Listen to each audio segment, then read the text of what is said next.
Cette visite entre dans le cadre de la promotion de la destination Sénégal, qui, comme vous le savez, fait partie des éléments stratégiques de la stratégie du département dans le secteur du tourisme et du transport aérien.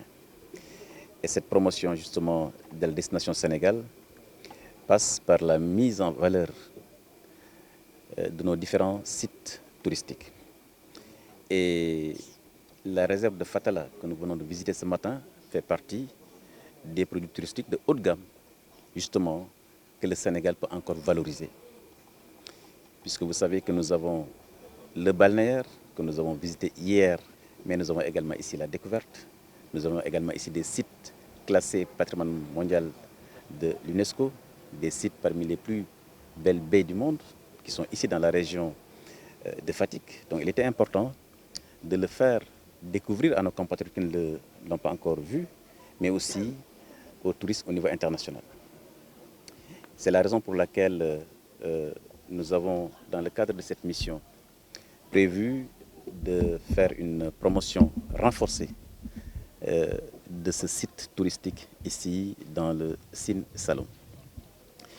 Dans notre mission justement de promouvoir la destination Sénégal, mais en même temps de construire un hub aérien avec l'aéroport international Blaise Diagne, avec Air Sénégal International, mais aussi avec la construction et l'aménagement des aéroports régionaux.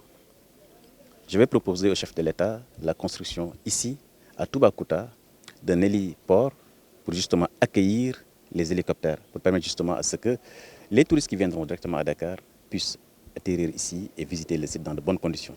Parce qu'on se rend compte qu'il y a beaucoup de touristes qui viennent de la Gambie, qui viennent de pays limitrophes, et naturellement qui ne permettent pas à AIBD d'exploiter son potentiel de hub aérien.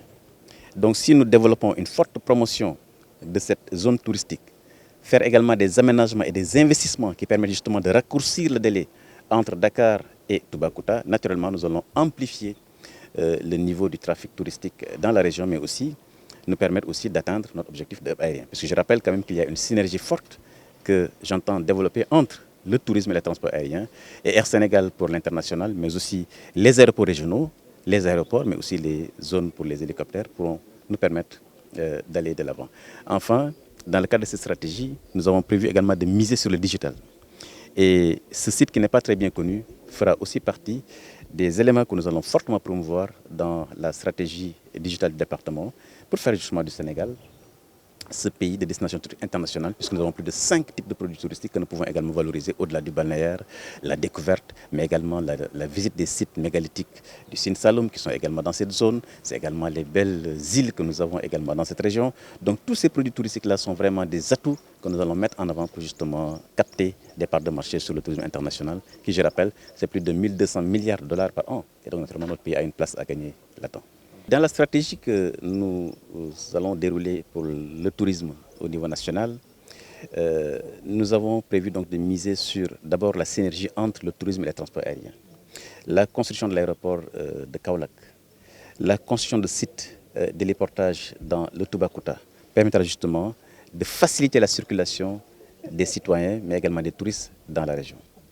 Et vous savez que quand vous réglez le problème donc, de l'accessibilité, vous réglez une très bonne partie donc, justement, de la destination touristique. La deuxième chose également, c'est l'aménagement touristique.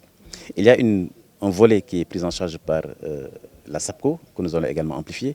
Par exemple, nous avons certaines îles que nous allons également, avec le maire de Toubacouta et le gouverneur de la région, voir comment les aider dans l'amélioration, dans l'aménagement, pour leur permettre justement de pouvoir accueillir des touristes en leur mettant des investissements sur des sortes de bateaux pour les déplacements, mais également aménager les sites touristiques.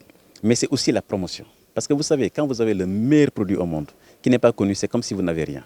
Et donc la promotion touristique va être un élément très important. C'est pourquoi j'ai décidé justement de créer ici au niveau régional un comité régional de promotion touristique sous la supervision du gouverneur qui va réunir l'ensemble des services, et mes directeurs vont venir ici à Fatick autour du gouverneur pour justement définir cette stratégie. Et nous avons prévu justement d'amener le pôle Sine Saloum dans les différents salons internationaux, notamment à Topresa, mais aussi dans les salons internationaux, mais aussi la promotion du tourisme local.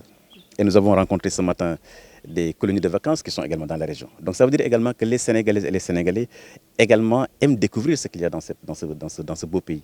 Et donc ce sont ces éléments-là. Un, la synergie transport aérien-tourisme. 2, l'aménagement et l'investissement touristique. 3, la promotion.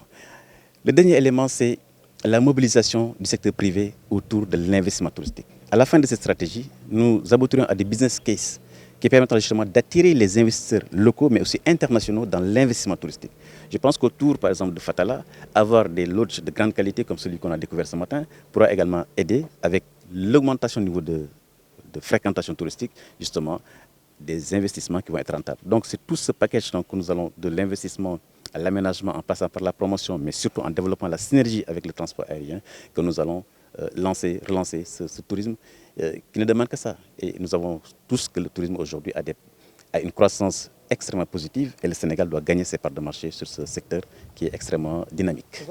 Nous avons prévu de signer une convention avec justement le ministère en charge de la culture, avec mon collègue ami Ablaye Diop en charge de la culture, mais aussi avec le ministère de l'Environnement, pour justement développer des synergies entre les différents ministères. Et donc dans les prochaines semaines, nous le ferons pour justement exploiter davantage tout le potentiel culturel, parce qu'on parle souvent d'infrastructures physiques, mais aussi il y a tout le potentiel culturel des régions.